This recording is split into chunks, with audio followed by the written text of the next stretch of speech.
Welcome to Warriors Charts. Our focus here is raising consciousness. Please subscribe. Feel free to comment. I hope you enjoy. Be blessed. Life and Teaching of the Masters of the Far East, Volume 2, Chapter 13. We were up early the next morning, and at break of day, we're on our way to Bagat Iran's home village, which we reached on the evening of the 12th day. We were welcomed by the party which had visited us the last afternoon of our stay on the desert and were invited to stop for a few days' rest. We were shown to quarters that were a real luxury after those we had experienced on the desert. After we had made ourselves presentable, we stepped into the next room and found a number of friends. They greeted us heartily, and we were told the village was ours and that every door was flung wide to receive us. The governor of the village, through an interpreter, welcomed us, telling us we were to dine at his house and were to start immediately. We filed out of the room, led by the governor with a guard of 2 soldiers, one on each side, as was the custom of the country. Next came the leader with our hostess, and our chief with the beautiful lady. Then came Emil and his mother. I walked with them, the rest of the party following. We had proceeded but a short distance when a poorly dressed child stepped from the crowd which had assembled and asked in the native tongue if she might speak to Emil's mother. The governor brushed her aside unceremoniously, saying that we could not be bothered with such as she. Emil's mother grasped our arms, and the 3 of us stepped out of the ranks to hear what the girl had to say. As we did this, our hostess hesitated, and as she stepped out of the ranks, the whole company stopped. Emil's mother spoke to the governor, saying she would like to have the rest go on and get seating arrangements completed, and that by that time we surely would be there. Meanwhile, she was holding the girl's hand in hers. As the company moved on, she knelt down and, putting her arms around the little girl, said, "Dear one, what can I do for you?"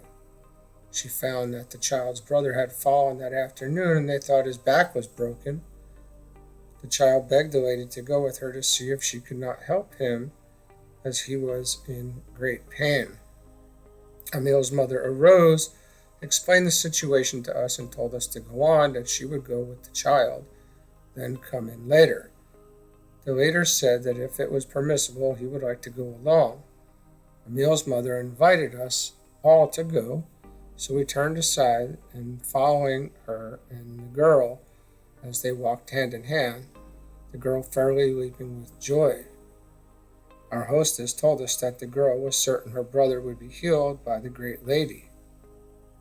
As we neared the house, the girl bounded ahead to tell her family we were coming. When we came up to the door, we saw that the house was but a mud hut of the lowest order. Emil's mother must have interpreted our thoughts, for she said, "Although it is a hovel, warm hearts beat within." At that moment, the door was thrown open, a gruff masculine voice spoke, and we stepped inside. If the hut looked wretched from without, it was doubly so from within. It was scarcely large enough for us to crowd into, and the ceiling was so low that we could not stand erect. A dim witch light burned and cast a weird light upon the hard faces of the father and mother as they sat amidst their squalor. In the far corner, on a mass of musty straw and vile-smelling rags, lay a lad not more than 5 years old, his face drawn and ashen pale. The girl knelt beside him, holding his face in both her hands, one pressed against each cheek. She was telling him that he was going to be perfectly well again, as the beautiful lady was already there. She removed her hands, moved aside to give him a clearer view, and for the first time she saw the rest of the party. Instantly her expression changed, and a great fear seemed to pervade her whole form. She dropped her face in her folded arms, and her form shook with a convulsive sob as she cried out, "Oh, I thought you were coming alone." Emil's mother dropped on her knees beside her, put both arms around her, and held her close for a moment. She became silent, and Emil's mother said she would send us away if the girl wished to have us go. The girl said she was only surprised and frightened, that we need not mind her, as she was only thinking of her brother. Then Emil's mother said, "You love your brother dearly, do you not?" The girl, who could not have been more than 9 years old, said, "Yes, but I love everyone." The conversation was interpreted to us by Emil, as none of our party spoke the language. Emil's mother said, "If you love your brother so much, you can help to heal him." And she told the girl to take the position she had been in and to place her hands on each side of his face. Then Emil's mother moved so that she could place her hand on his forehead. Almost instantly the moan ceased, the boy's face lighted up, his little form relaxed, a perfect calm settled over the whole scene, and the child slept quietly and naturally. Emil's mother and the girl sat as they were for a few moments. Then, with her left hand, the lady gently removed the girl's hands from the boy's face, saying, "How beautiful is he, how strong and fine." Then Emil's mother removed her hand ever so gently and said, as I happened to be standing near her, when she extended her left hand, I reached out my hand in order to assist her to her feet. As her hand touched mine, such a thrill went through my whole body that it left me perfectly helpless. She sprang lightly to her feet and said, "For a moment I forgot myself. I should not have taken your hand as I did, for momentarily I seemed to be overwhelmed. So great was the power that was flowing through me. I recovered my composure almost instantly. The others did not notice, as they were all deeply engrossed in what was going on around them." The girl had suddenly thrown herself at Emil's mother's feet and, clasping each in one of her hands, was frantically kissing the coverings. Emil's mother reached down and with one hand turned the fervent, tear-stained face upward, then knelt and clasped the child to her and kissed her eyes and lips. The child put both arms around the mother's neck, and both were motionless for a moment. Then that strange light began to pervade the room, and it grew brighter and brighter until every object seemed to be suffused with the light, and nothing cast a shadow. The room seemed to be expanding. The father and the mother of the two children had sat on the dirt floor in stony-faced silence thus far. They arose, and the expression on their faces changed to blank dismay, then to fright, and the man bolted through the door, nearly upsetting the leader of the expedition in his haste to get away. The mother of the household threw herself prostrate at the side of Emil's mother, and sobs shook her frame. Emil's mother placed her hand on the woman's forehead, speaking in a low voice to her. Presently the sobs ceased. She drew herself to a half-sitting, half-kneeling position, and saw the transformation that had taken place in this room. The expression on her face changed to one of terror. She rose hastily to her feet and started to run from the room. Emil reached out his hand and took one of her hands, while the beautiful lady took the other. They held her hands thus for a moment, and the frightened expression changed to a smile. We looked around, and in place of the hovel we had entered, we were in a moderately comfortable furnished room with seats, table, and a clean bed. Emil walked over and picked up the boy, still sound asleep, from the heap of musty straw and rags, placed him tenderly on the clean bed, and drew the covers over him. As he did so, he stooped and kissed the child's forehead as tenderly as any woman could have done. Emil's mother and the girl arose and walked to where the mother of the household stood. We all gathered around them. The mother sank to her knees and grasped the feet of Emil's mother, began kissing them and entreating her not to leave. Emil stepped forward and, stooping down, took the woman's hand and drew her to her feet, all the time speaking quietly to her in her own language. As she stood erect, the old soiled garments she had been wearing were changed to new ones. She stood in mystified silence for a moment, then threw herself into the outstretched arms of Emil's mother. They stood in this attitude for a moment. Then Emil reached out and, placing his hands upon their arms, separated them. Then the girl rushed forward with outstretched hands, crying, "See, see, my things are new." She turned to Emil's mother, who stooped and picked her up. The child put her arms around her neck with her face close to her shoulder. The leader of the expedition was standing just back of Emil's mother, and the child reached out her hands over the mother's shoulders toward him, lifted her face, and gave him a happy smile. The leader stepped forward and held out his hands. The child clasped them, saying that she loved us all, but not as much as she did this dear lady, meaning Emil's mother. Emil said he would go and find the father. He returned in a few moments, bringing the frightened and half-sullen father with him. Still, we could see that underneath the sullenness, there was a deep appreciation. We prepared to leave, and as we left, the mother of the household asked if we would not come again, and was told that we would see her again the next day. We hurried away to the governor's house, fearful lest we had kept the party waiting. Although the time had seemed hours, we could not have been away more than 30 minutes. I am certain it all happened in much less time than it has taken me to write about it. We arrived at the house just as the rest of the party were taking their seats at the table. The leader of the expedition asked if he might sit by our chief, and it was so arranged. It was easily seen that he was very much agitated, and the chief said afterwards that the man was so moved by what he had seen that he could scarcely keep quiet. The seating arrangements were the governor at the head of the table, at his right Emil's mother, then Emil, the beautiful lady, our chief, and the leader of the expedition. On the governor's left sat our hostess, then Emil's son and his sister. I mention these arrangements because of what happened later. After we were all seated, the meal progressed very nicely until it was about half concluded.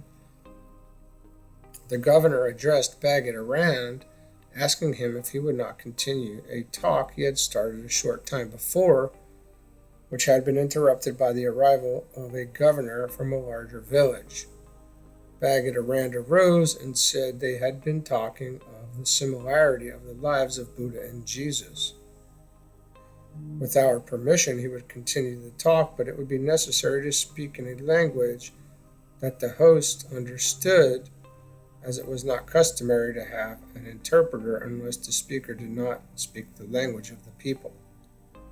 Jast volunteered to act as interpreter, but when the governor understood the situation, he insisted that Baird T should speak in English, and Jast would interpret to him, as the greater majority spoke and understood English. Then Baird T went on to say, "We can compare in our own thoughts what the power of man would be if all the attributes of true spirit dominated his every action, deed, and thought, or as Jesus said, when the Holy Spirit has come upon you." In this he referred to the time when the God power should fully determine the lives of all his children. This means God manifest in the flesh. In reality, do we not see the spiritual unfoldment for all people coming through the lives and teachings of the seers and prophets in a greater or lesser degree in proportion as their spiritual unfoldment approaches the perfect development of God manifesting throughout all his children. It is quite evident that those who have followed steadfastly the true ideals of life, which they have perceived as coming directly from God, and thus connecting God with man, have made the greatest attainments toward nobility of character, purity of soul, and moral grandeur of life. Should those who seek to follow them by incorporating their ideals and individuality be able to accomplish as they have accomplished, the world must finally accept that the lessons they gave out as their lives presage the undeveloped possibilities of all God's children. Still, none of these has claimed that they have reached the ultimate perfection which God has chosen for his children. For Jesus said, "He that believeth in me, the works that I do shall he do also, yet I go unto the Father." Both Jesus and Buddha said, "You shall be perfect, even as your Father in heaven is perfect." These sons of God are not mythical persons, but their lives and work have spoken definitely in the lives and hearts of men all down through the historical ages. There have been myth and tradition woven about their lives. The effective test is for one who is interested in their lives and characters personally to accept and apply their teaching in his everyday life. The fact that the ideals expressed by these great men are those held as the ideals that govern all truly great people is a further proof of their truth. If one attempts to refute the lives of these great men, one may as well ask why great religions exist. It is most certain that they are the foundation and bear the footprints of an irresistible instinctive urge or instinct which has presaged the great depth and true basis of the betterment of mankind. And they outlive and outshine any other possible attempt to relieve the human family from limitation and bondage.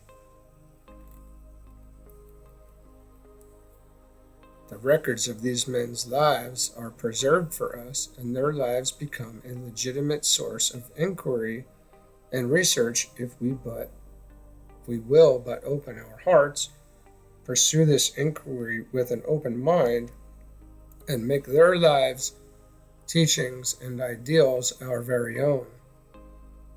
In no other way can we enter in and become one with their lives. This has been the inspired message of every true seer since the world's history began. Two, at least three, of these spiritually enlightened men, Jesus and Buddha, brought to fruition the great possibilities they taught.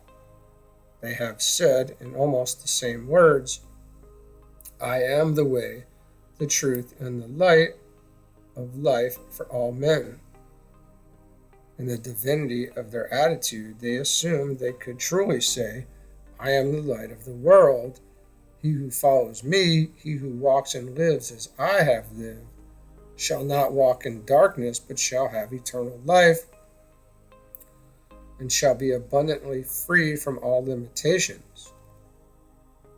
Both, in nearly the same words, said, "To this end was I born, and for this cause came I into the world, that I should bear witness unto the truth. Everyone that is of this truth hears my voice." These words must have had a direct bearing upon the true unfoldment of the Christ life in every child of God.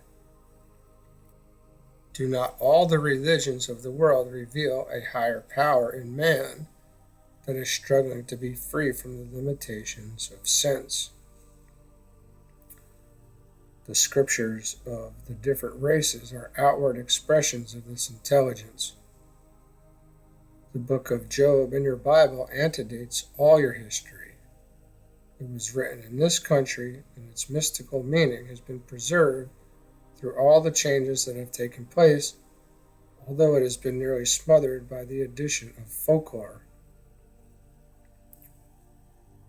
Though the people were nearly all consumed, The mystical word of Job will never be consumed, for he that dwells in the secret place of the Most High dwells in the shadow of the Almighty One.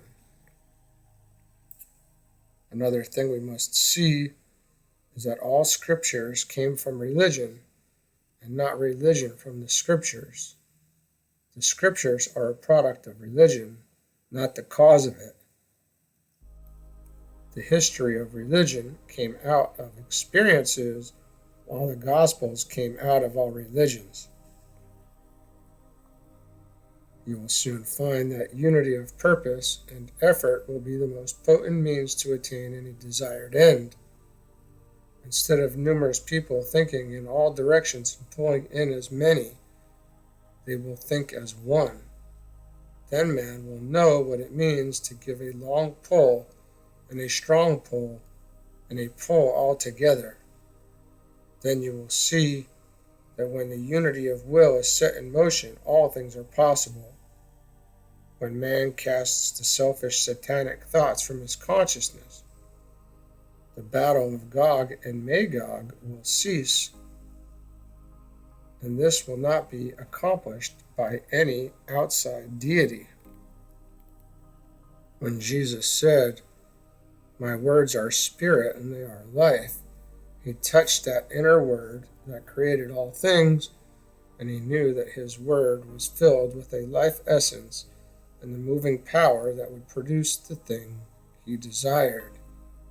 If these words would ring through the souls of all men and nations, they would know that they have access to the fountain of eternal life which flows from God. Some may express the Christ by seeing the Christ enthroned just back of the heart, the seat of love.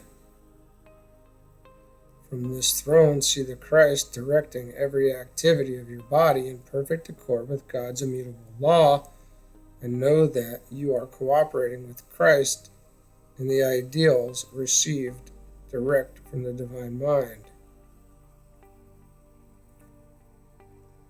Then see the Christ seated on his throne, expanding and including every atom, cell, fiber, muscle, and organ of your whole body.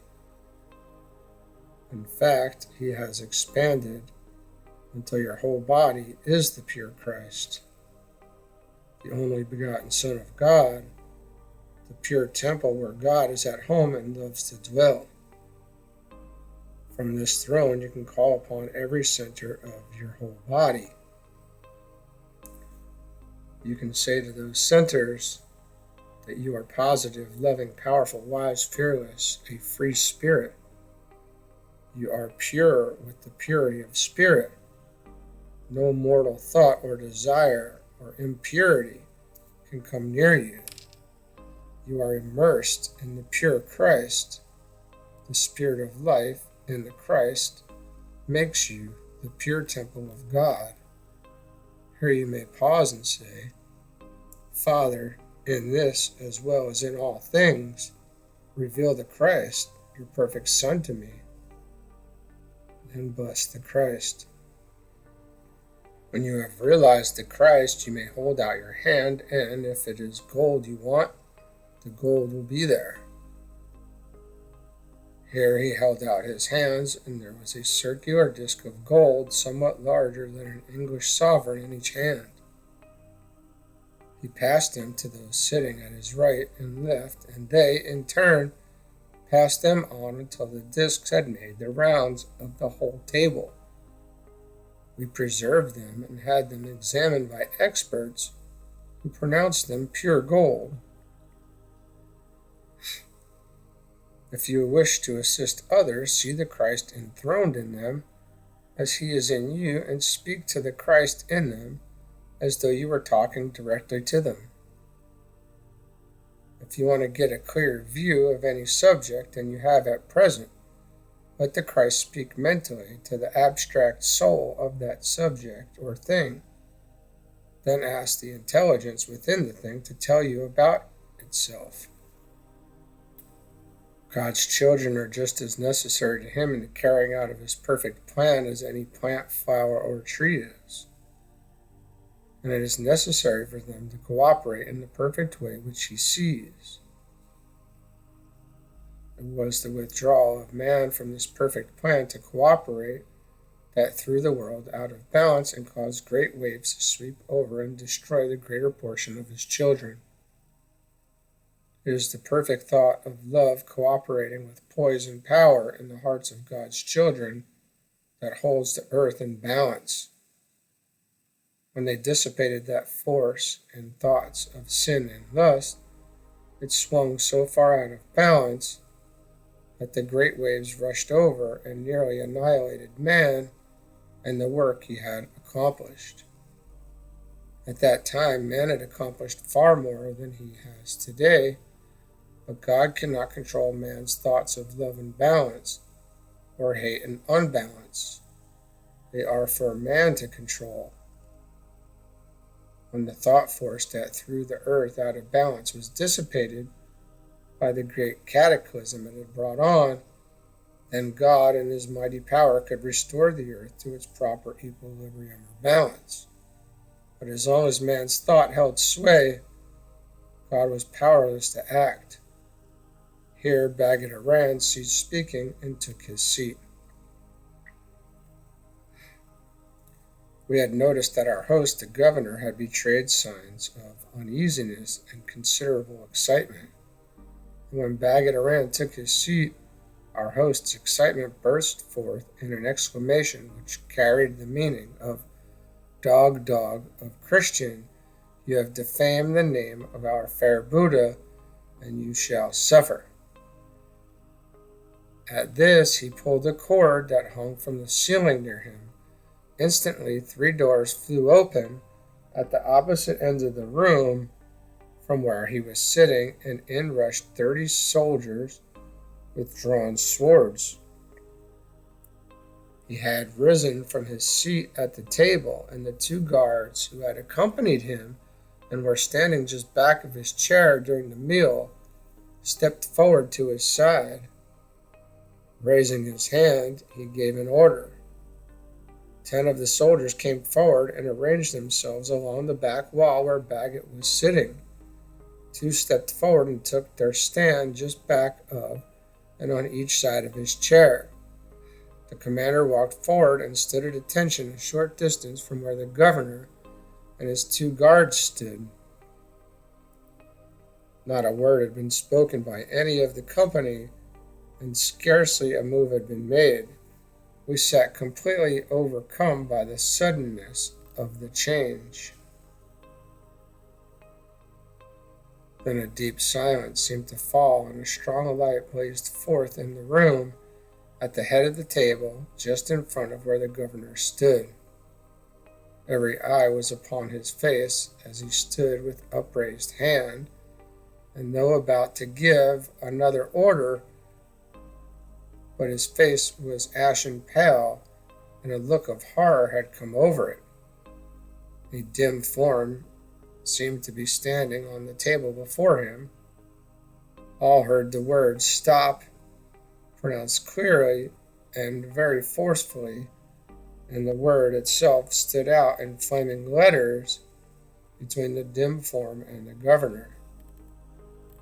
The governor seemed to understand, for he stood as though transfixed, as rigid as a statue. By this time the dim form had taken definite shape, and we recognized it as that of Jesus, as we had seen him before.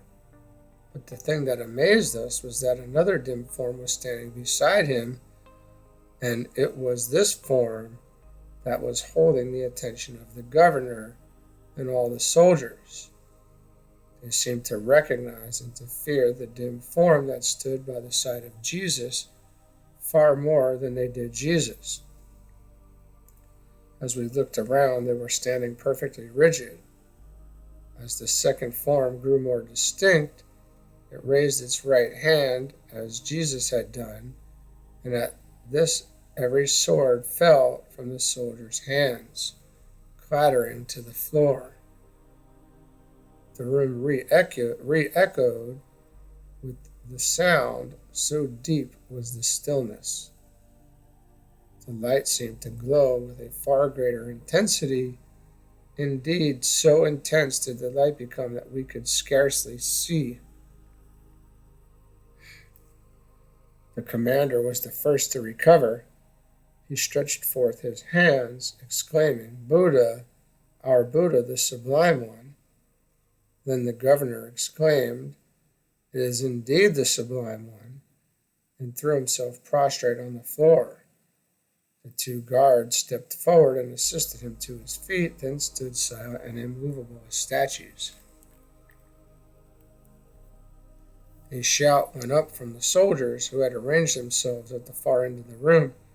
They rushed pell-mell along each side of the table and crowded together at the head, shouting, "The Sublime One has come to destroy the dogs of Christians and their leader."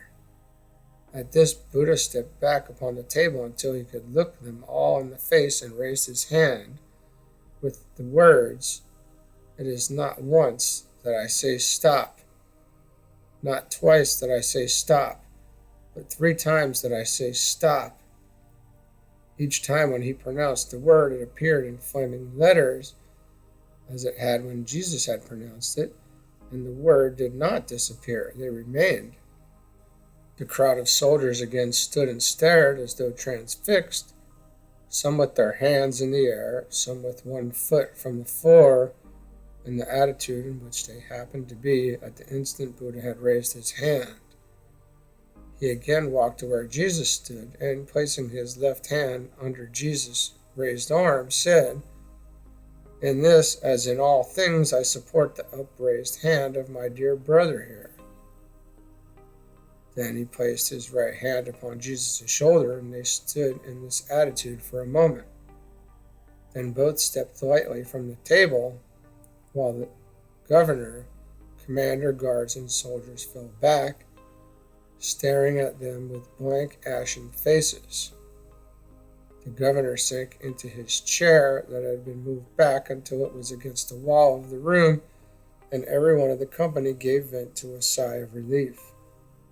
I think scarcely one of us had drawn a full breath during the few minutes it took to enact this scene.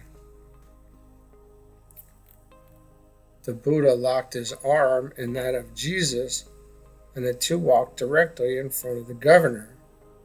In words that were thrown from him with such force that they seemed to rebound from the walls, Buddha said, "Dare you for one moment call these our dear brothers Christian dogs? You who but a short time since ruthlessly cast aside a little child who was pleading for help for a loved one. This dear great soul here turned aside and heeded the call." Here he dropped Jesus' arm and turned with hand extended toward Emil's mother, stepped toward her. As he continued, he turned halfway around so that he could look from the governor to Emil's mother. It was plainly seen that he was deeply stirred. He fairly flung the words from him as, looking at the governor, he continued, "You who should have been the first to respond to the call of that dear child, shirked your duty, and then you called the one that did respond a Christian dog. Go and see the restored child whose body but a moment before was torn and writhing in anguish. See the comfortable home that has been reared from the hovel that your acts are partially responsible for thrusting open or thrusting upon these dear ones. See the miserable heap of filth and rags that his dear soul, turning to Emil, raised that child's body from. See how tenderly he raised him and placed him in a clean, neat couch. Then see how, after he had raised the little body, the filth and rags disappeared. And you, licentious bigot that you are, were sitting at ease in the purple that is to be worn only by those that are pure. You dare call these that have in no way harmed you or another Christian dogs, and you call yourself the follower of Buddha, the high priest of the temple here." Shame, shame, shame.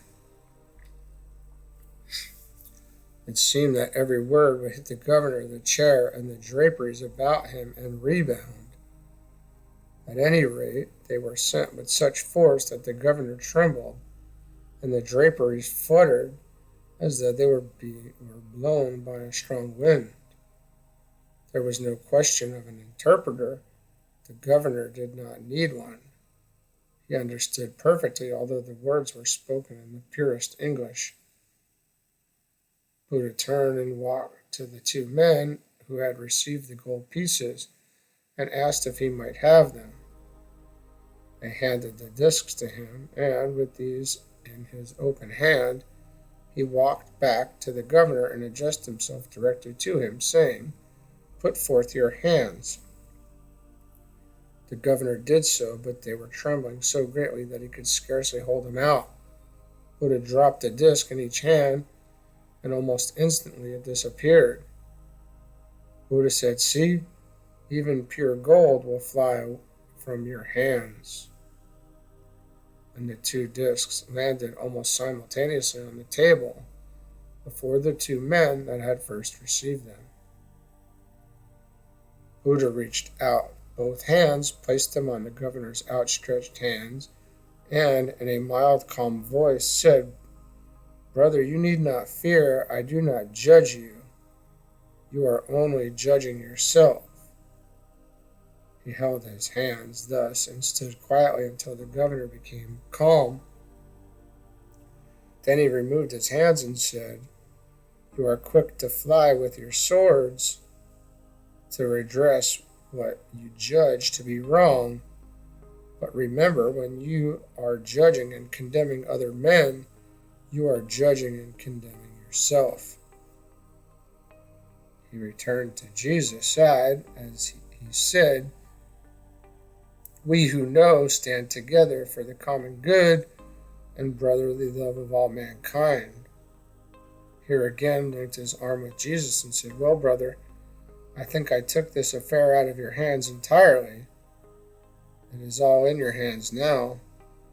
Jesus replied, "You have done nobly, and I cannot thank you enough." They turned and bowed, then arm in arm walked through the door and disappeared. The room at once broke into a hubbub of voices. The governor, commander, soldiers, and guards all crowded around to shake our hands. Everybody was trying to make himself understood at the same time. The governor spoke to Emil, and he raised his hand for silence. As soon as he could be heard, he said the governor would like us again to be seated at the table. When all had resumed their seats and quiet had been restored, we saw that the commander had drawn the soldiers back into formation at each side of the table and back of the governor's chair, which had been drawn near the table. The governor arose and, with Emil acting as interpreter, said, "I allowed my zeal to get the better of me, for which I am heartily ashamed and doubly sorry. I do not think it is necessary for me to say this after what has happened. I believe you can see by my attitude that I have changed, and I wish to ask Brother Baggett to arise and accept my most humble apology." Now will the whole company arise? After they had risen, he said, "I ask you all to kindly accept my most humble apology. I extend to you all a most heartily welcome, and, if you so desire, I hope you will stay among us always. If you wish a military escort at any time, which I judge you do not, I shall, and I know the commander here will also deem it a high honor to be of service to you. I cannot say more. I bid you all good night. Before you go, I wish to say that everything I have is at your command. I salute you, and the soldiers salute you also, and they will escort you to your quarters. Again, I bid you good night and salam to you in the name of the great Buddha, the Celestial One." The commander making profuse apologies and saying that he was certain we were in a league with the Celestial One, with 5 of his soldiers escorted us to our quarters. As they left, they gave us a salute, which was executed by forming a half circle around the commanding officer and presenting their sword so that their points just touched the point of their commander's sword. Then they turned quickly, swept off their hats, and salaamed very low, touching one knee to the ground. This salute is given only on great state occasions. We accepted the salute as best we knew how, and they departed. We went into the house, immediately took leave of our friends and hosts, and prepared to go to our tent. There were so many of us that the rest house had not accommodated all, so our camp had been set up in the enclosure at the rear of the house. As we reached our camp, the leader sat down on a camp cot and said, "Although I am dead tired, there's absolutely no use in my going to bed before I know something more. And I am going to serve notice that I intend to sit here all night unless I am somewhat enlightened. I can tell you this thing has gone much further than skin deep with me tonight. You fellows sit around and say nothing and appear as wise as owls." We told him he knew as much as we, for we had never before witnessed anything like what had taken place. Someone suggested that it had been staged for our special benefit. The leader fairly jumped at him. "Staged? Why, man, a crowd that could stage anything like that would be worth $1 million a week of anyone's money. And the governor, if he was acting, you can choke me, for that old fellow was thoroughly frightened. I am going to admit that I, for a few moments, was just about as frightened as he was. Away back somewhere, there is a dim suggestion that that old fellow had a red-hot reception staged for all of us. That outburst was not just for Baggett Iran. When those soldiers came rushing forward, there was too much of a triumphant note in their voices.